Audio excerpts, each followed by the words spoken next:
Hello दोस्तों। आज का जो हमारा टॉपिक रहेगा वो रहेगा मगध राज्य के ऊपर।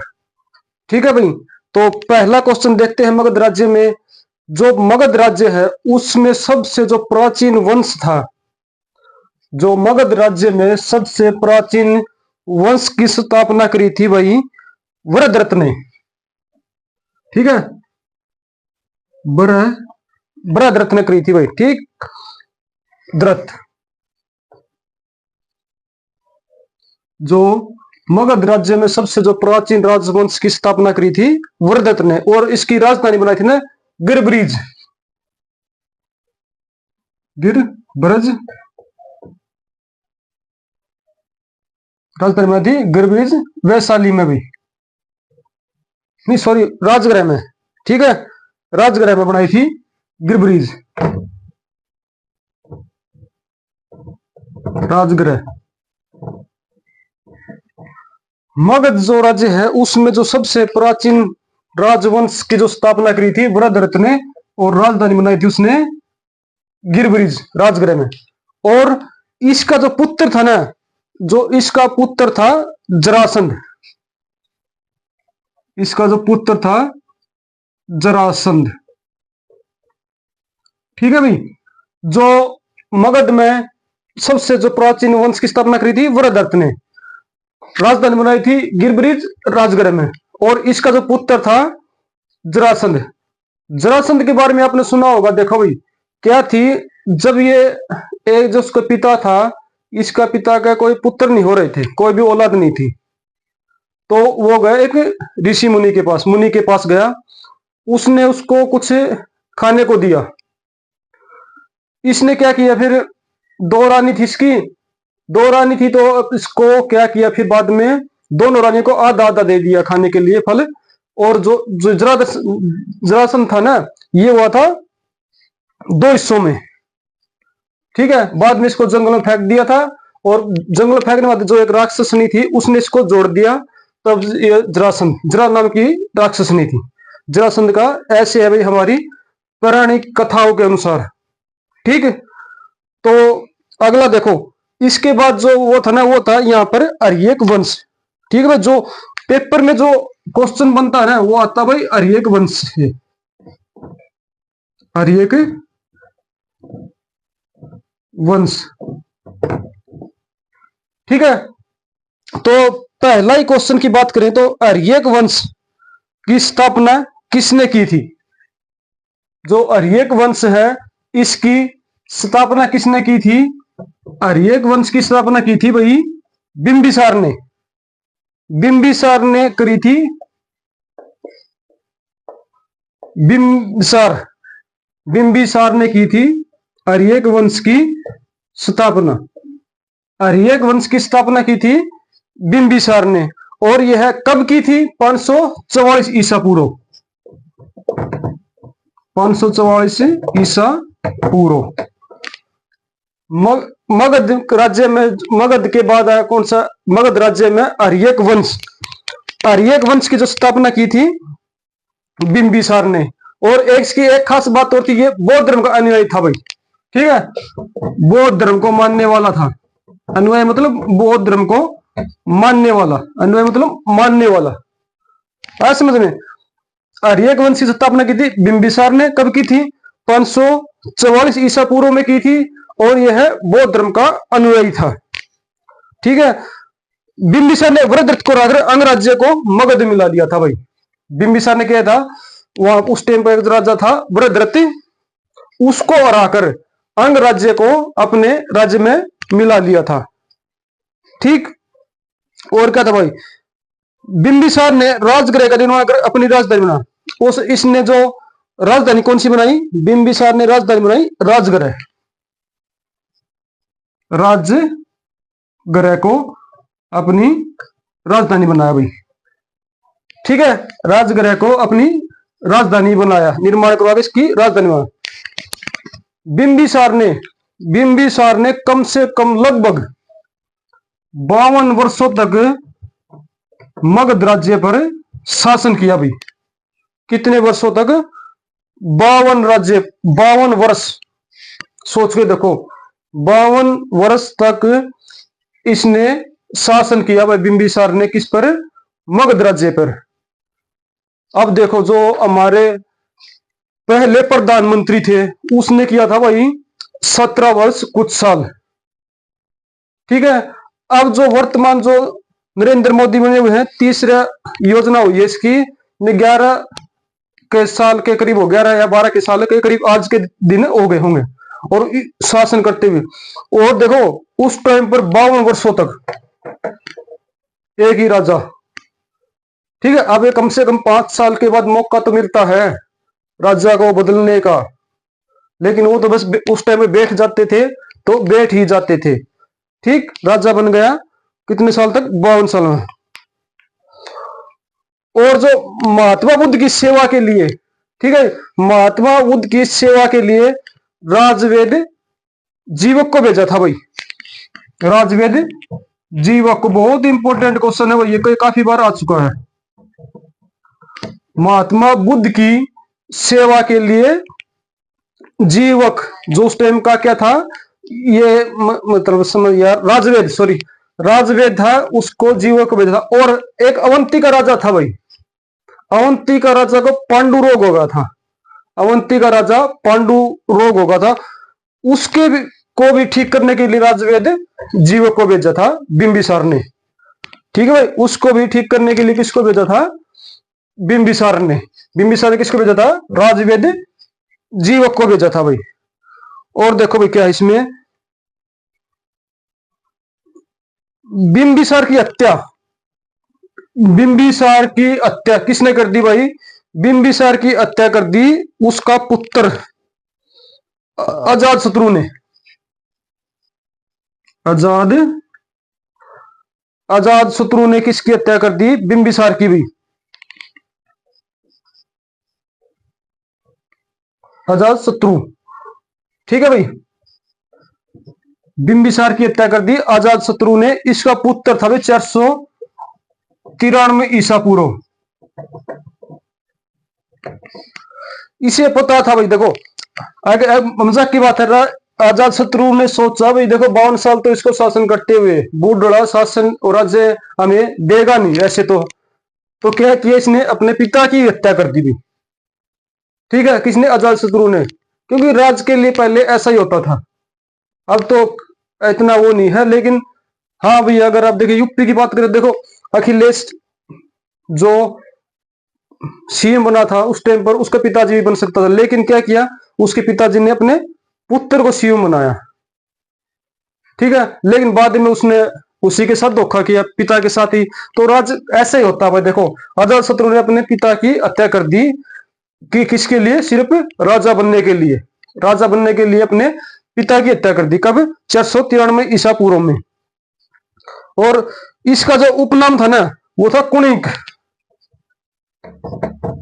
कुणिक, अजात शत्रु का जो उपनाम था वो था कुणिक। ठीक है भाई, तो क्वेश्चन, डायरेक्ट क्वेश्चन भी आ सकता है, जो अजात शत्रु है उसका जो उपनाम क्या था, या उसने अजात शत्रु ने किसकी हत्या करके अपने राजगद्दी पर बैठा था? तो अपने पिता की हत्या करके राजगद्दी पर बैठा था 493 ईसा पूर्व में, और कुणिक किसका उपनाम था भाई। ठीक है भाई, और ये जैन धर्म का अनुयायी था भाई, जैन धर्म का अनुयायी था भाई। किस धर्म का? जैन धर्म का अनुयायी था। कौन? अजात शत्रु। और जो बिंबिसार था वो था बौद्ध धर्म का अनुयायी था भाई, वो बौद्ध धर्म का अनुयायी था और ये जैन धर्म का अनुयायी था। इसने भी 32 वर्षों तक, 32 वर्ष तक शासन किया भी, 32 वर्षों तक गद्दी पर बैठा रहा। कौन? अजात शत्रु। अजात शत्रु 32 वर्षों तक मगधी गद्दी पर बैठा रहा। ठीक है भाई,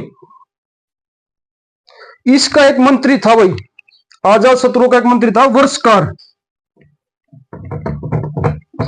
इसका जो प्रधानमंत्री कह लो, मंत्री कह लो, इसका जो मंत्री था वो था एक वर्षकार। इसने क्या किया था भाई? इसकी सहायता से, वर्षकार की सहायता से अजात शत्रु ने क्या किया? वर्षकर की सहायता से अजात शत्रु ने वैशाली को, वैशाली पर विजय प्राप्त की भाई। यहां लिखता हूं देखो, वैशाली, वैशाली पर विजय प्राप्त की। किसने? अजात शत्रु ने। किसकी सहायता से? वर्षकार, इसका एक मंत्री था, ठीक है, उसकी सहायता से इसने इस पर, वैशाली पर विजय प्राप्त की भी। अब देखो भाई अगला क्वेश्चन आएगा, देखो अच्छा क्वेश्चन है अगला भी। अगला जो क्वेश्चन हमारा देखते क्या है भी।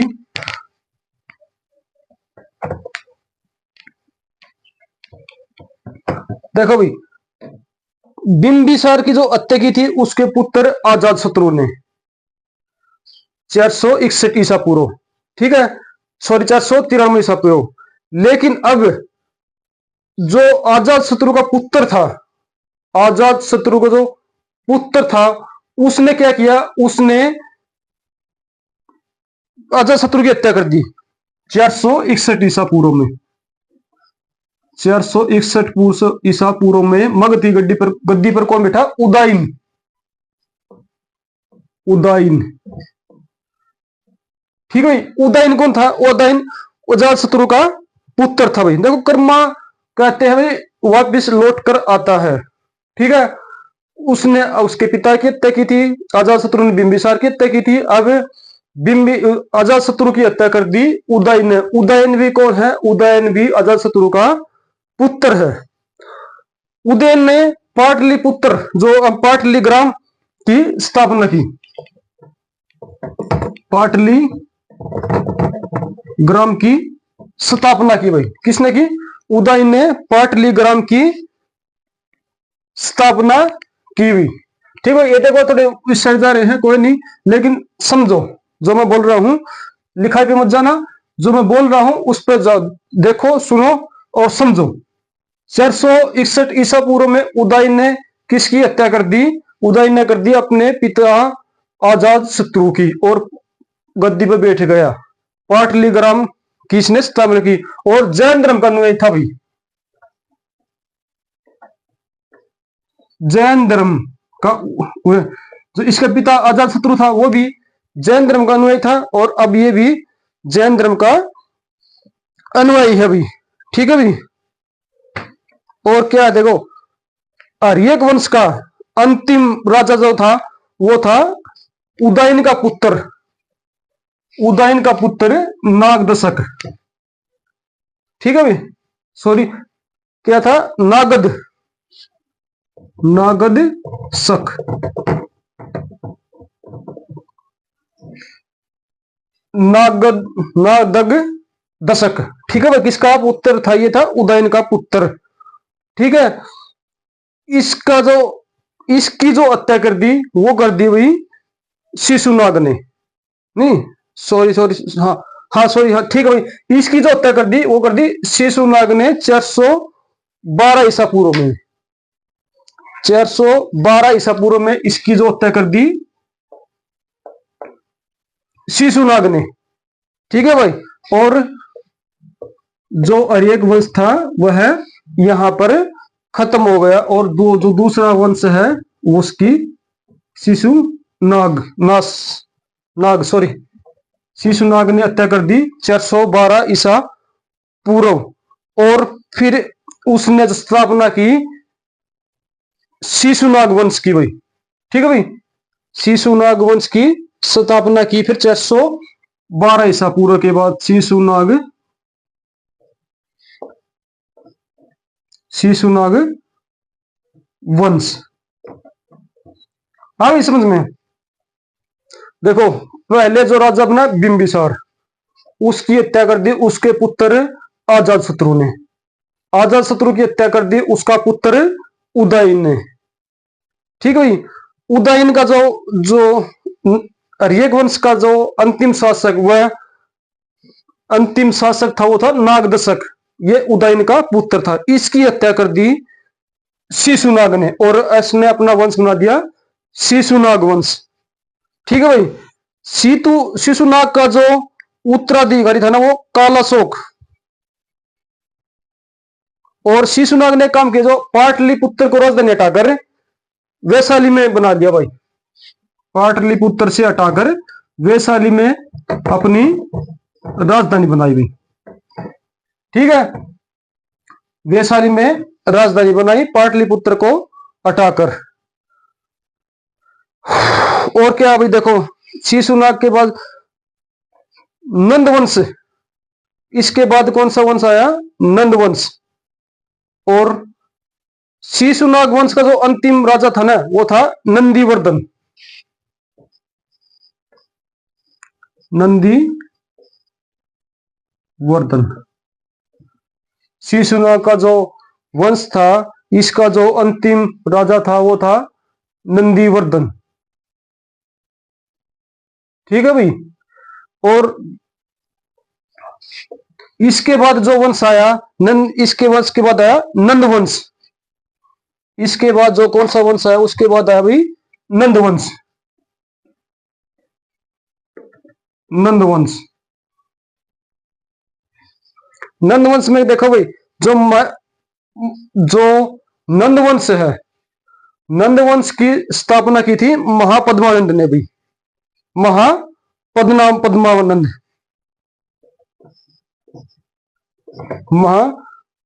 पद्मानंद, महापद्मानंद। ठीक है भाई, नंदवंश का जो स्थापना की थी। और इसका अंतिम राजा था भाई गणानंद। गणानंदन। ठीक, यह उसका सिकंदर का समकालीन था भाई। ठीक है भाई, सिकंदर का समकालीन था। अब देखो भाई, जो कल जो हमारा टॉपिक रहेगा वो रहेगा एक तो सिकंदर पर। ठीक है भाई, सिकंदर कब आया भारत में, क्या क्या उसने किया, कौन सी लड़ाइयां लड़ी। और अरयक वंश के बाद जो हमारा जो अगला वंश है वो करेंगे हम मौर्य वंश। ठीक है भाई, मौर्य वंश। क्योंकि देखो, चंद्रगुप्त मौर्य से युद्ध से पराजित होकर मगध पर एक नया वंश की स्थापना हुई, वो था मौर्य वंश। ठीक है भाई, गणानंद को किसने, चंद्रगुप्त मौर्य ने क्या कर दिया था? पराजित कर दिया था। पराजित करने के बाद जो इसने अपना जो वंश बनाया वो बनाया मौर्य वंश। तो वेरी इंपॉर्टेंट मौर्य वंश। ठीक, और अरयक वंश हमारा हो चुका। और उससे मौर्य वंश से पहले एक टॉपिक लेंगे हम सिकंदर के ऊपर। ठीक है भाई, क्योंकि उस टाइम पर सिकंदर का भी आगमन हिंदुस्तान में हो चुका था। ठीक है, तो मौर्य वंश से पहले करेंगे सिकंदर वंश। ओके, ठीक है भाई, गुड लक।